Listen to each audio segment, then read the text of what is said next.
Salut TikTok et bonjour à ceux qui vont découvrir ce sujet-là en podcast. Aujourd'hui, on va parler immobilier, on va parler imposition des plus-values immobilières, on va parler statut de résidence principale et on va parler décision de justice. Le Conseil d'État ayant effectivement rendu une décision au mois de juin 2023 qui va nous éclairer sur le délai minimum pour revendre un bien immobilier et bénéficier de l'exonération au titre de la résidence principale. Cette affaire concerne des Bordelais qui sont des serial vendeurs de résidence principale parce qu'on leur reproche d'avoir vendu 9 fois en 12 ans un bien immobilier, à chaque fois en prétextant que le bien était leur résidence principale et à chaque fois en bénéficiant d'une exonération sur la plus-value immobilière. En plus, l'immobilier de façon générale et notamment dans la région bordelaise a explosé ces dernières années, donc on peut imaginer 9 ventes en 12 ans, à chaque fois sans imposition, le gain et le petit magot que ça a pu faire grimper. La décision finale, elle est quand même intéressante, elle donne raison aux contribuables.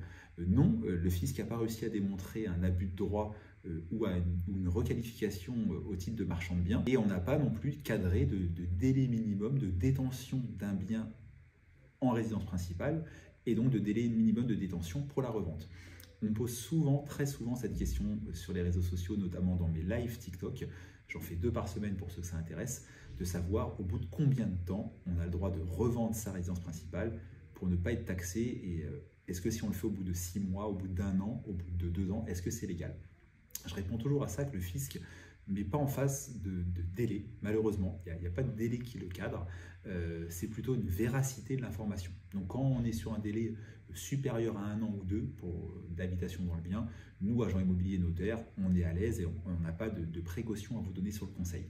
Quand c'est des délais plus courts, notamment 1 an ou moins d'1 an, moi je suis assez prudent envers mes clients et je leur dis que bien qu'il n'y ait pas de délai minimum, il y a plutôt une cohérence dans les informations. Si vous avez vécu seulement 4 ou 5 mois dans une maison et que vous demandez à bénéficier de l'exonération pour la résidence principale, soyez très propre et soyez cohérent dans les déclarations. Il faut notamment que le bien que vous déclarez comme résidence principale, vous l'ayez réellement et de façon continue habité, que des voisins puissent en témoigner lors, par exemple, d'un questionnaire, que vous ayez réellement consommé de l'eau, de l'électricité, du gaz dans des proportions normales liées à une habitation permanente. Si vous avez des enfants scolarisés, il faut que vous prouviez que vous les avez bien changés d'école pour que vous les avez scolarisés dans l'école proche de la résidence principale et non pas à 40 ou 50 km.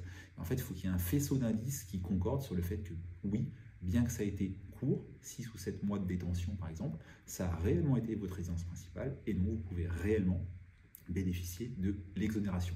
Donc ce jugement final nous confirme encore une fois qu'il n'y a pas de délai minimum, mais qu'il y a une vraie prudence et une vraie cohérence à prendre concernant ce statut.